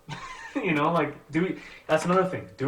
People don't do their own research anymore. Mm-hmm. And I think that's another part of not having hard conversations, because people don't know. Like, people don't know what they're arguing for anymore, I feel like. Yeah, I hear what you're saying. Like, only in the sense that they'll read a headline or maybe an article and they'll be like, oh, okay, like, I'm outraged about this. Yeah. But then, like, they stop there. When there's, like, statistics to look at, or maybe even just past experiences to look at, or a full context of a video instead of 20-second clip, Mm-hmm. Because we see that time and time again today. Yeah, that's true. A clip that's pulled out of context, and then, oh, look, Yeah. I think all that kind of just ties in. Yeah, I think it does too. We struggle with how to communicate there. So a couple things I was listening to you, but I had you hit on a couple things that come to mind. And we've talked about this book before on how to have impossible conversations. I've been recommending it a lot, but one of the more counterintuitive things that I read in that book was that you should not try to argue with facts with a lot of people. And I was like, that's kind of weird, right? Like, aren't the facts what matter? Like, isn't that the objective truth we're all looking out for? Right.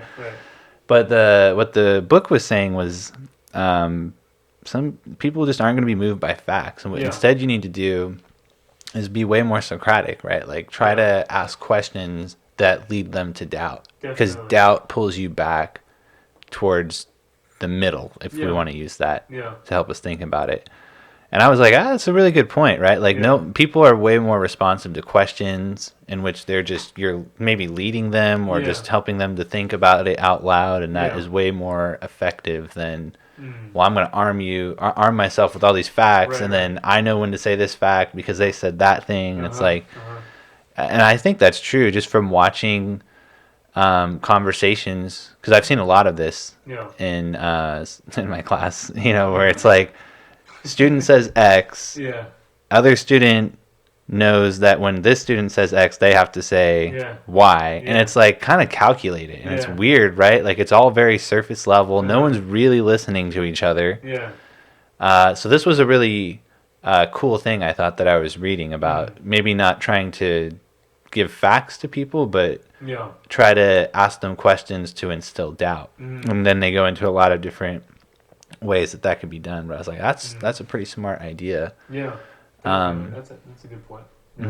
Because people are more willing. And then the other thing about research that you were saying, I don't know who coined the phrase or came up with the concept of the unread library effect, but it's kind of like, and I think everyone's guilty of this. I know I am, right? We're talking about a topic, and at some point you don't know as much as you thought you did about the topic.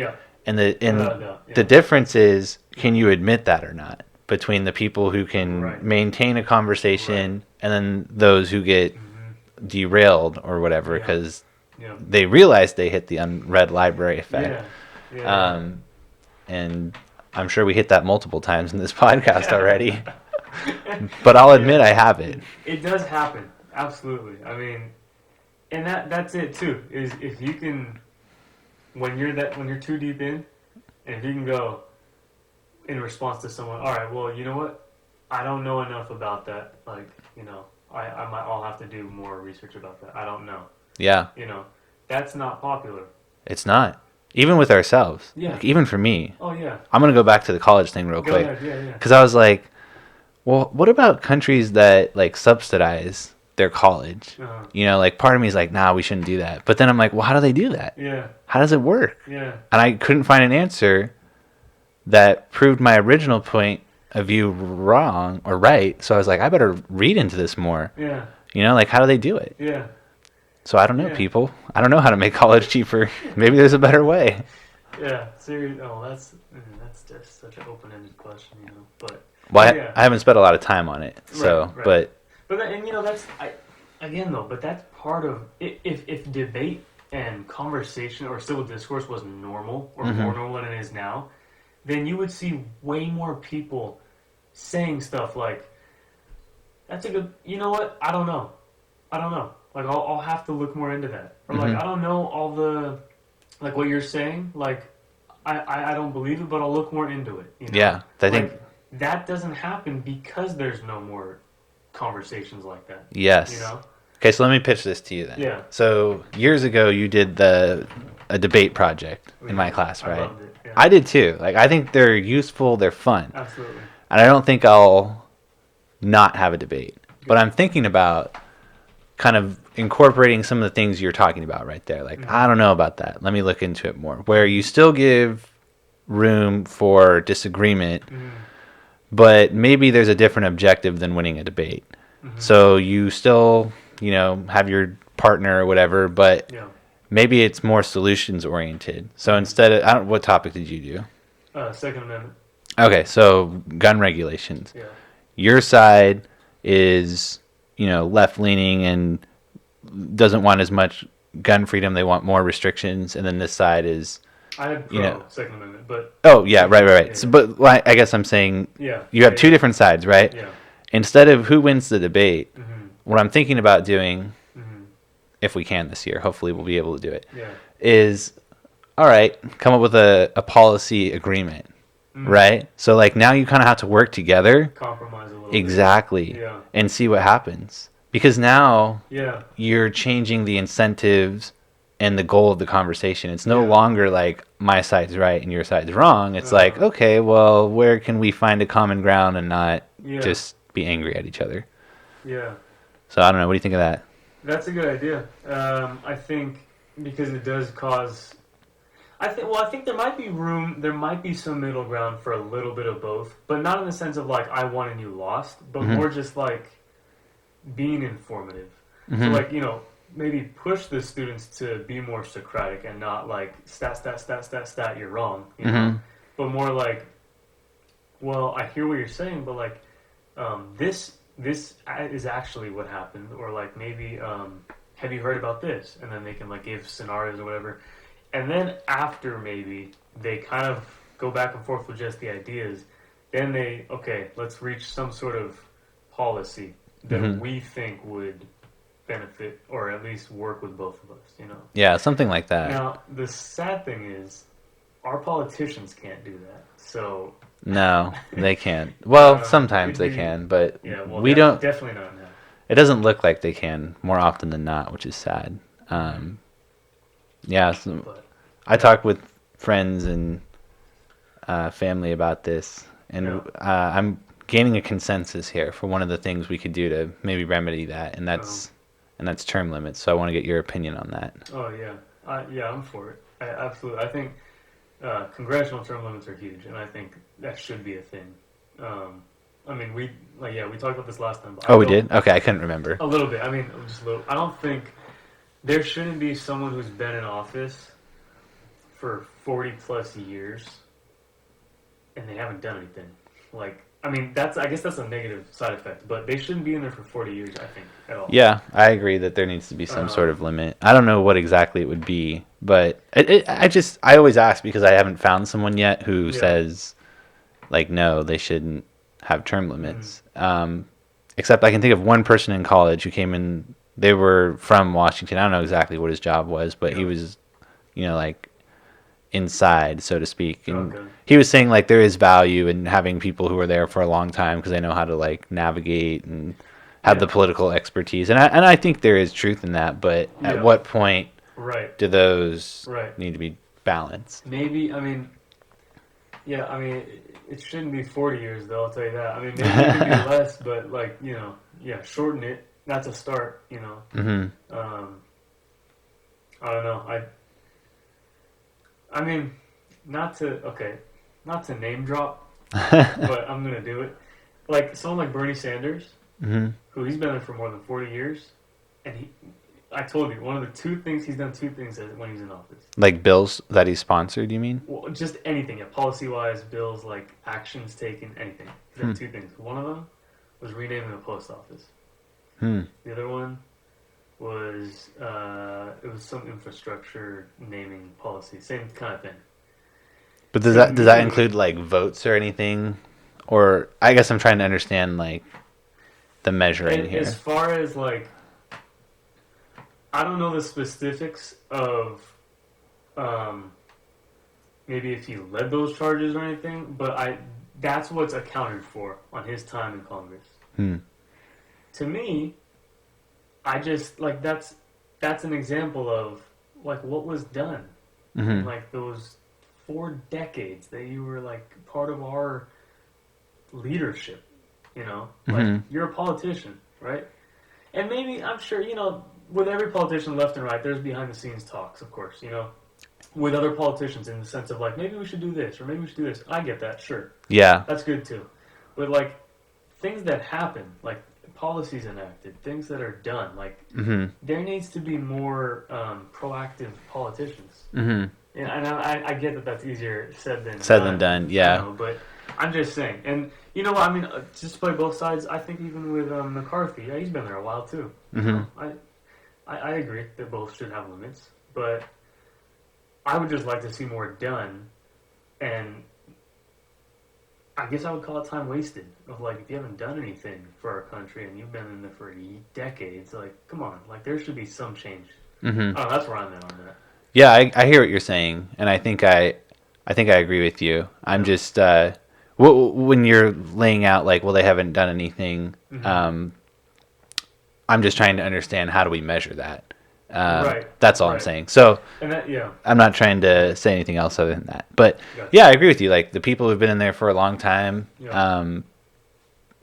I mean, it's up to the voters ultimately, but Right. Right. it's hard to say that the voters are in complete control. Not that I don't think we have a democracy, but like people just vote for who they're familiar with. Right? The incumbent reelection rate is over 95%, which is Oh insane. yeah. Like I really don't understand it because the congressional approval ratings are always like sub 50, Mm-hmm. and you keep voting all the same people in. So Yeah. there are probably reasons for that I don't know with my unread library effect. But Uh-huh. yeah, I think term limits might help in But that but sense. isn't that interesting? Like the amount of politicians we have in office who, and like I won't like say any names or anything or sides, but like the amount of politicians we have in office who don't do anything or don't do as much as they promised they would or as they should for their cities even and stuff, and they're voted again and again when it comes time. Mm.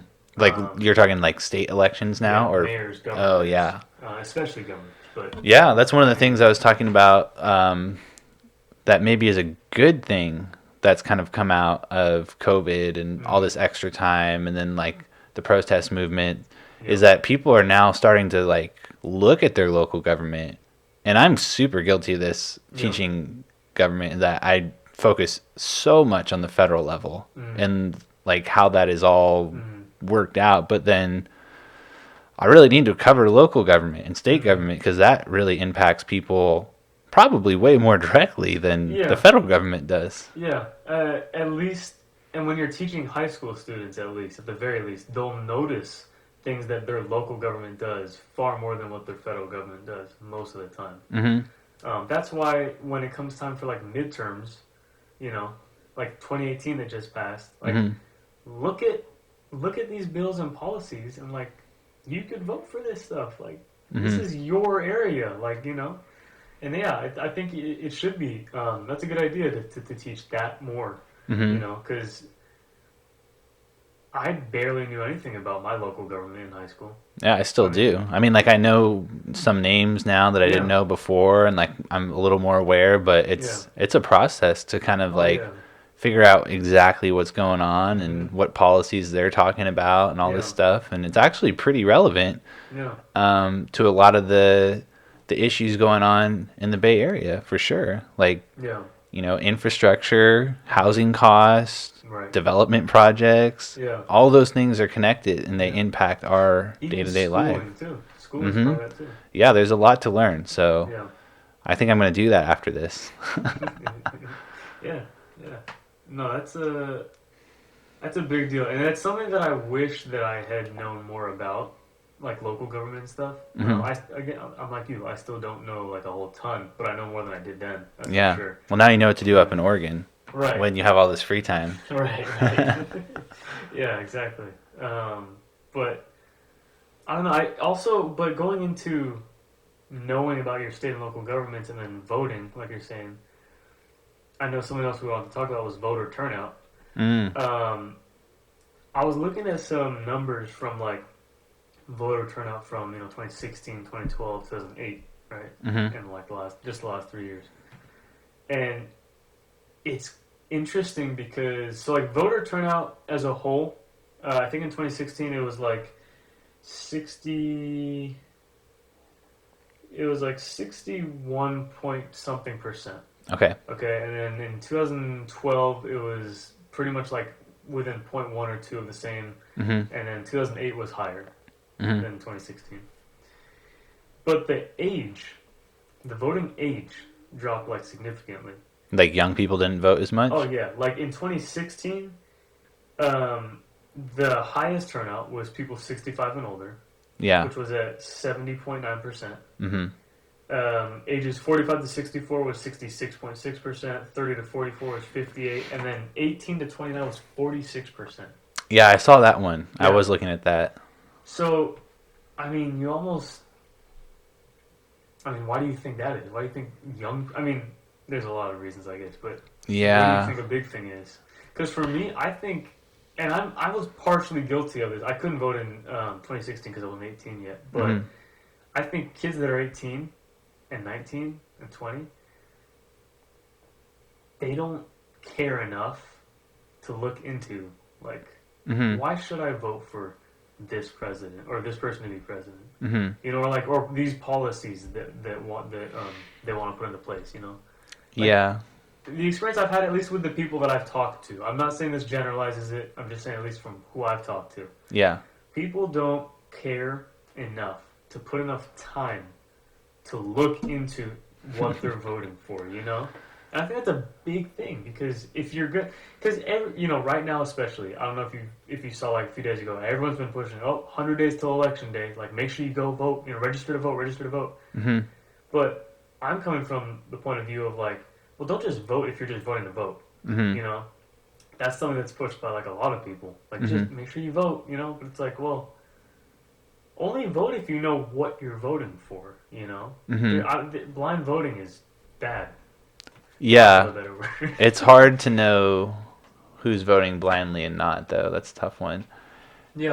Um, yeah, I think some of it's indifference for sure, right? Like you just don't really Yeah. care, and some of that, people who can not care are probably pretty lucky to not have to care. Yeah.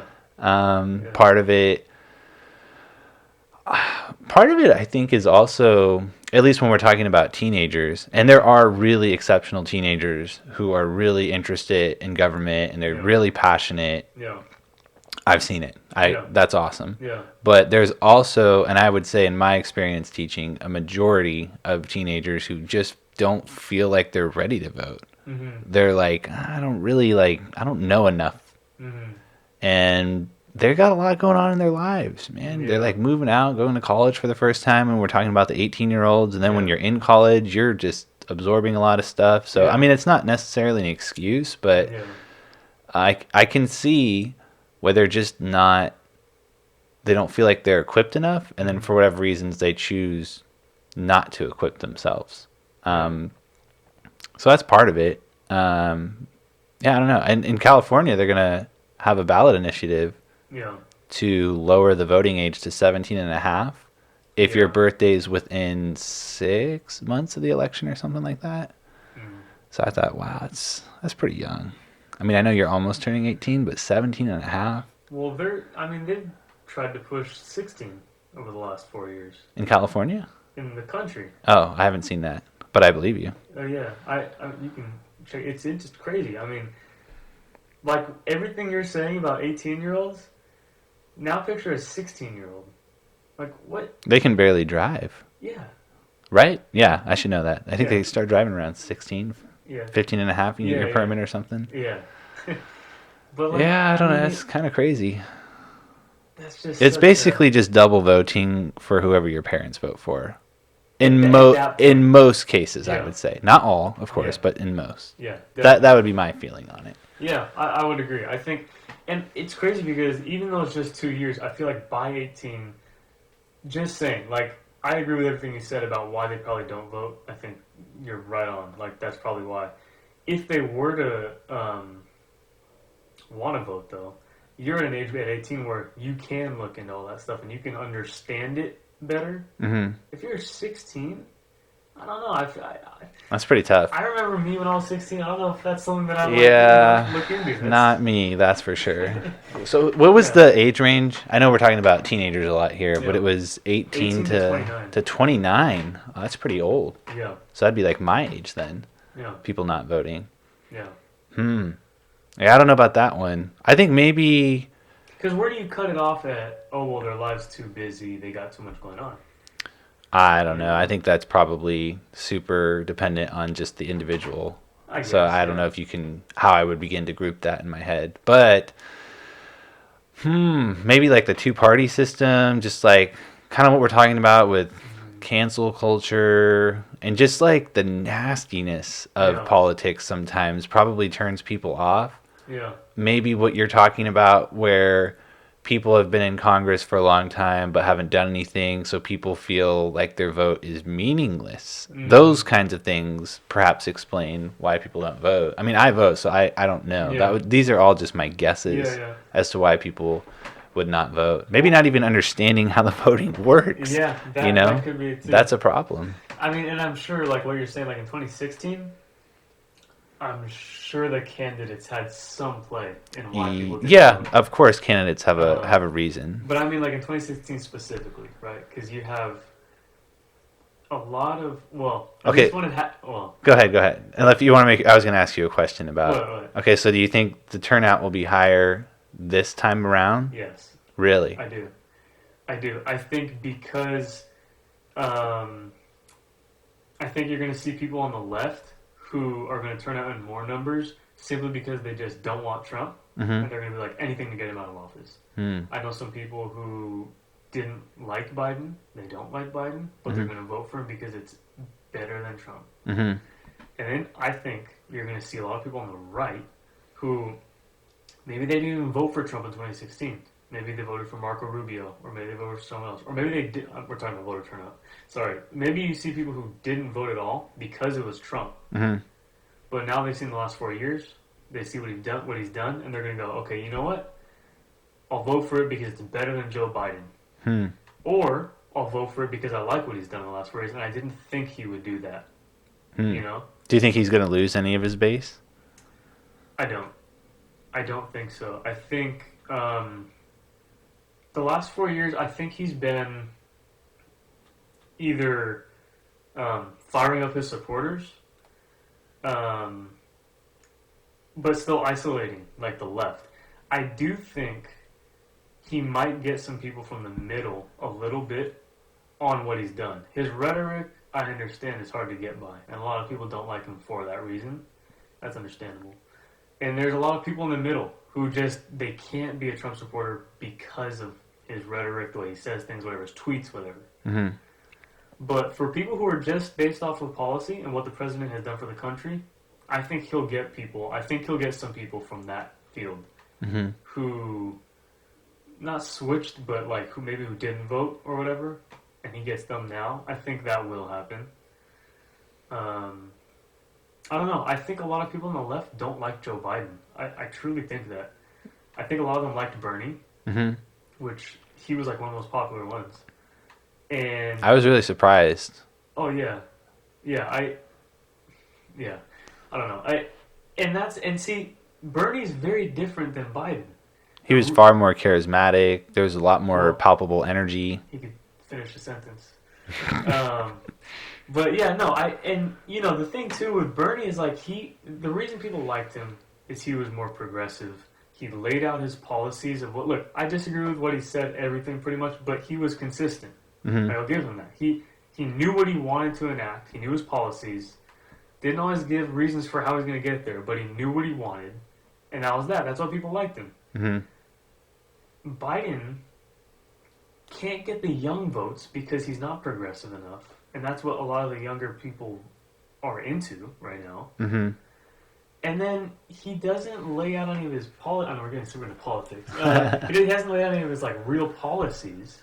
So people don't even know what they're going to vote for. Yeah. In a sense. I hear what you're saying. So for that reason, I feel like maybe, I don't know, maybe there will be some that shift. Maybe they vote for Trump, or maybe they just don't vote for Biden. I don't know. I think the next couple months are going to be... Oh. I mean, a lot's going to change between now and November, so that'll be really telling to see how these predictions unfold, or even if you change them based on whatever comes next in this year. Play this back the day after election. Let's see what happens. All right. I think that's a good call. So, all right, man. Well, this was fun. Yeah. I don't know about you. Appreciate it. Yeah, but I enjoyed this. Yeah, And definitely. we'll do it again sometime. Oh, of course. All right, man. Yeah, thank you. No problem.